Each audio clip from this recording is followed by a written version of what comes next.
سر جی، میرا تو سیدھا سادہ آپ سے ایک سوال ہے۔ دین کے علم حاصل کرنے کے بارے میں طریقہ کار۔ ہم نے دیکھا ہے کوئی آدمی دین کا علم حاصل کرنا چاہتا ہے اور شروع کرتا ہے تو کوئی قرآن شریف پڑھنا شروع کر دیتا ہے، کوئی حدیث کا شروع کر دیتا ہے کہ جی میں دین کا علم حاصل کرنا چاہتا ہوں، مقصد اس کا یہ ہوتا ہے۔ لیکن آپ کے جو نو یور دین کے حوالے سے یوٹیوب پہ 20 لیکچر ہیں، ان سے تھوڑا بہت میں نے جو نتیجہ خاص کیا ہے کہ وہ ایک ترتیب سے ہونا چاہیے کہ پہلے دین کی تعریف، پھر دین کے ماخذ کہ دین کہاں ہم سے ملے، ہمیں کہاں ملے گا، اور اس طریقے سے باقی اسٹیپس ہیں۔ تو مجھے یہ درخواست ہے کہ کیا آپ کی تنظیم کے کوئی ایسا زیر غور کوئی ایسی ڈاکومنٹ یا کوئی ایسی clear cut guideline steps کی شکل میں ایک بندے کے لیے جو کہ دین کا وہ علم حاصل کرنا چاہتا ہے جس کے بارے میں آپ کہتے ہیں کہ 5-6 مہینوں کی بات ہے کہ آپ اس میں کر سکتے ہیں، جو ضروری علم ہے، عالمانہ لیول کی بات میں نہیں کر رہا ہوں، ایک بالکل مبتدی یا ایک عام آدمی سے۔ تو اگر اس کا کوئی انتظام ہو جائے کہ ایک کلیئر کرے انسٹرکشن وائز کہ بھئی آپ پہلے یہ چیز پڑھیں، یہ چیز پڑھیں، پھر چیز پڑھیں اور پھر یہ چیز پڑھیں، تو آپ کو اپنی مقصد پورا ہو جائے گا۔ شکریہ۔ الحمدللہ رب العالمین، والصلاة والسلام علی محمد الامین، فاعوذ باللہ من الشیطان الرجیم، بسم اللہ الرحمن الرحیم۔ میں سب سے پہلے اس چیز کی وضاحت کر دوں کہ آپ نے لفظ تنظیم استعمال کیا ہے۔ تنظیم یا جماعت قسم کی کوئی چیز ہمارے ہاں موجود نہیں ہے۔ المورد ایک علمی ادارہ ہے، ہم ہمیشہ اس کے تعارف میں بھی یہی بات کہتے ہیں کہ یہ علم و تحقیق کا ادارہ ہے۔ اس میں ہر سطح پر تعلیم کا بندوبست کیا جاتا ہے یا محققین کو سہولتیں بہم پہنچائی جاتی ہیں کہ وہ مختلف موضوعات کی دقت نظر کے ساتھ مطالعہ کر کے مزید شرح و وضاحت کریں۔ اس میں ہم نے یہ صحیح ابتدائی سے کی ہے کہ ہر سطح پر تعلیم کا بندوبست رہے۔ تو میرے نزدیک جو لوگ دین سیکھنا چاہتے ہیں ان کو سب سے پہلے یہ فیصلہ کرنا چاہیے کہ وہ کس سطح تک سیکھنا چاہتے ہیں۔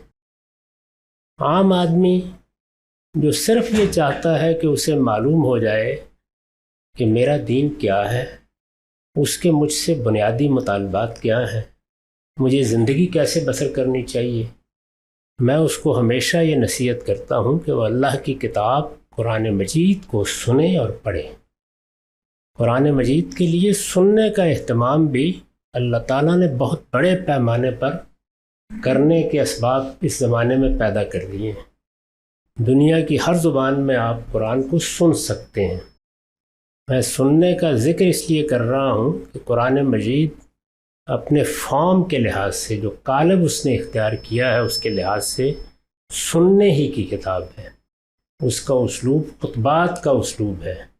اس وجہ سے اگر آپ اس کو سنیں گے، عربی زبان میں تو کیا ہی کہنے ہیں، لیکن ترجمہ بھی سنیں گے تو وہ آپ کے دل پر زیادہ بہتر تاثیر کے ساتھ وارد ہوگا۔ اس وجہ سے اللہ کی کتاب قرآن مجید تو ہر حال میں پڑھنی چاہیے، اس کو سننا چاہیے۔ اب اس میں ایک عام آدمی کے لیے تذکیر بھی ہے، نصیحت بھی ہے، انذار بھی ہے، دین جن چیزوں کے بارے میں مطلبے کرنا چاہتا ہے ان پر تنبیہ بھی ہے، اور اگر کسی موقع پر انسان کو اپنے ذوق کے لحاظ سے کوئی چیز متوجہ کرتی ہے تو وہ اس کو مزید آگے بڑھ کر بھی سیکھ سکتا ہے۔ قرآن پڑھتے رہنا چاہیے۔ ہمارے ہاں جو روایت قائم ہوئی کہ قرآن مجید کی تلاوت زندگی کے معمولات میں داخل ہو جائے، یہ بڑی غیر معمولی روایت ہے۔ آپ بے شک ہفتے میں ایک دن مقرر کر لیں، آدھ گھنٹہ مقرر کر لیں، لیکن قرآن مجید اسی طرح سننا یا پڑھنا چاہیے۔ اللہ کی کتاب ہے، جو کچھ وہ کتاب کرتی ہے وہ کوئی دوسرا نہیں کر سکتا، اور اللہ تعالیٰ نے اس میں یہ اہتمام بھی کیا ہے کہ اس نے آپ کو واعظوں کے وعظ اور داعیوں کی دعوت سے بے نیاز کر دیا ہے۔ وہ دعوت کی کتاب کے طور پر اپنی بات بیان کرتی ہے۔ یعنی اس طرح بیان نہیں کرتی کہ یہاں توحید پر ایک خطبہ ہے، یہاں رسالت کے بارے میں کوئی بیان ہے. وہ اصلاً انذار کی کتاب ہے، وہ دعوت پیش کرتی ہے. اسے اصرار ہے کہ ذکر بالقرآن من یخاف وعید، اس قرآن کے ذریعے اسے تذکیر ہونی چاہیے. وہ اس کے نزول کے بارے میں بھی یہ کہتی ہے کہ لانذرکم بہ ومن بلغ، پیغمبر آپ ان کو بتا دیں کہ یہ مجھ پر اس لیے نازل کیا گیا کہ میں اس کے ذریعے سے تمہیں دعوت دوں، اس کے ذریعے سے تمہیں خبردار کروں، اور تمہیں بھی اور ان کو بھی جو قیامت تک آتے رہیں گے. تو ایک لحاظ سے پیغمبر کے بھی یہ قائم مقام ہو گئی ہے کتاب، تو آپ اس کو پڑھیے. اس کے بعد دوسری چیز یہ ہے کہ آپ کو جن چیزوں پر عمل کرنا ہے وہ سنت کی صورت میں متعین ہیں، طے ہیں، ان کے بارے میں نہ کوئی اختلاف ہے نہ کبھی اختلاف کا امکان ہے.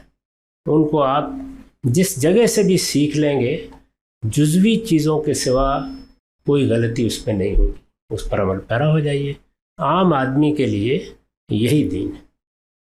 چنانچہ اس کے لیے جو بھی آپ کو ضروریات ہوں وہ ہمارے اداروں سے آپ یہاں بھی رجوع کر سکتے ہیں، دوسرے ملکوں میں بھی رجوع کر سکتے ہیں، وہاں سے مل جائے گا.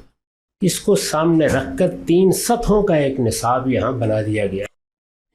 اس کی کتابیں بھی یہ لوگ میسر کر دیں گے اور بعض دوسری ضروری چیزیں بھی. پہلی سطح وہی جس کو میں نے بیان کر دیا ہے. دوسری یہ ہے کہ آپ اس سے آگے بڑھ کر استدلال کے ساتھ اپنے پورے دین کو جاننا چاہتے ہیں. اس میں کیا چیزیں پڑھنی چاہیے ان کو ہم نے متعین کر دیا ہوا ہے، اور میرا خیال ہے کہ آپ یہاں کے لوگوں سے رجوع کریں گے تو وہ آپ کو مختلف صورتوں میں میسر کر دیں گے. اس کے بعد پھر ایک آخری سطح وہ کمپیریٹیو مطالعے کی ہے، تقابلی مطالعے کی. ظاہر ہے کہ دین کو سمجھنے کا عمل ہم نے آج شروع نہیں کیا، وہ 14 صدیوں سے جاری ہے. مسلمانوں میں علم کی ایک بڑی غیر معمولی روایت قائم ہو چکی ہے. اس میں پھر مختلف تعبیرات ہیں اور مختلف منہاج ہیں. جیسے اگر تعبیرات کے لحاظ سے دیکھیں تو صوفیانہ تعبیر ہے، اسلام کی سیاسی تعبیر ہے. اسی طرح سے اگر آپ منہاج کے لحاظ سے دیکھیں تو سلفی منہاج ہے، منہاج عقیدت ہے، فقہ و تدبر کا منہاج ہے. تو ان کا ایک تقابلی مطالعہ ایک آدمی کر لے. یہ آخری سطح ہے عام آدمی کے لیے. دین کا عالم بننے کا معاملہ بالکل الگ ہے. اس میں ابتدا بھی کسی اور جگہ سے کی جاتی ہے اور انتہا بھی کسی اور جگہ پر ہوتی ہے.